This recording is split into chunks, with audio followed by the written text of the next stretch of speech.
qaybaha kala duwan ee bulshada deegaanka Gadoon ee gobolka Galgaduud ayaa munaasabad soo dhaweyn waxay u sameeyeen saraakiisha ciidamada qalabka sida ay ka howlgala deegaanada Galmudug iyo wafdi ka socda xafiiska ra'iisul wasaare iyo wasaaradda arrimaha gudaha xukuumadda federaalka Soomaaliya.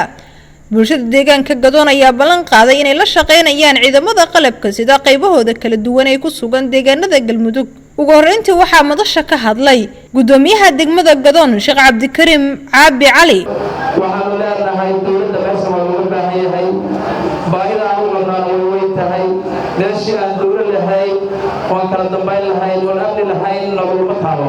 inaan nolol dadka dhanbaa waan ognahay anaga hadda wax badan soo shaqeynay hadda maanta anigu waxa la ii sheegay meel 40 kiiloomitir u jirta cadawga dalka inuu maanta soo gaaray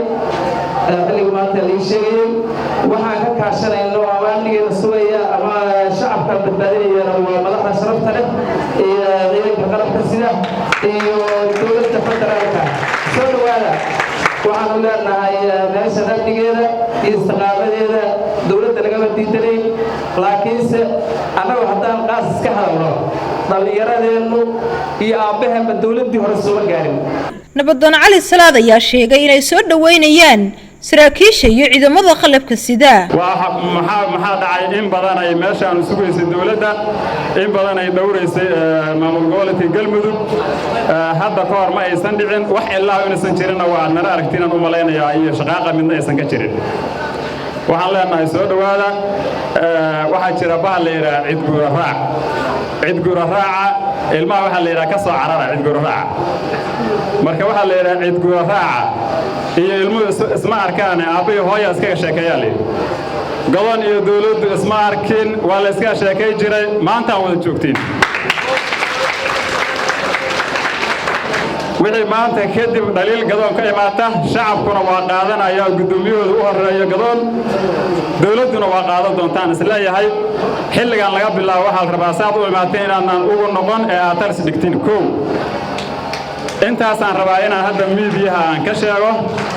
waxaan ogaanayseen bahda halkan ka soo jeedaa sida hadda dawladda xibneedu u socoto deegaan ahaan loo joogaa Jafagaar uma joogto. ugu dambeyntii waxaa munaasabada ka hadlay taliyaha qaybta 12aad deegaankan iyo amniga iyo horumarka laga sheekeeyay degmada dalbatay taas waxaan dhahaynaa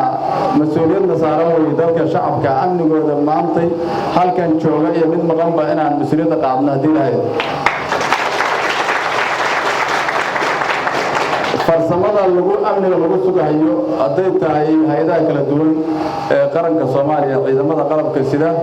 waa wax noo dambeeyo anagu ka hadli doono laakiin waxaan qaadaynaa mas'uuliyadda amniga deegaankan laga bilaabo maanta anaga mas'uuliyadda qaadayna hadii lahayd waxaan rabaa kale inaan ka hadlo sida dib-u-heshiisiintu u socoto dad baa iska lahaa laakiin maadaama halkaan soo istaagay 4 bilood ka hor deegaankan maanaymaan laakiin bishii lixaad laga soo bilaabay ilaa hadda shalay saacadaan kale waxaan joognay meel Ardabare waxaan muuqata ifafaale guul ah oo maanta deegaamada Galmudug ay ka bilaabatay oo aan rabno inaan halkaan ka xusno madaxda qaranka ayaa sabab u ah in sidaan wax u dhacaan. Fartuun Maxamuud Axmed Fartuun Filsan Somali Cable TV Dhuusamareeb.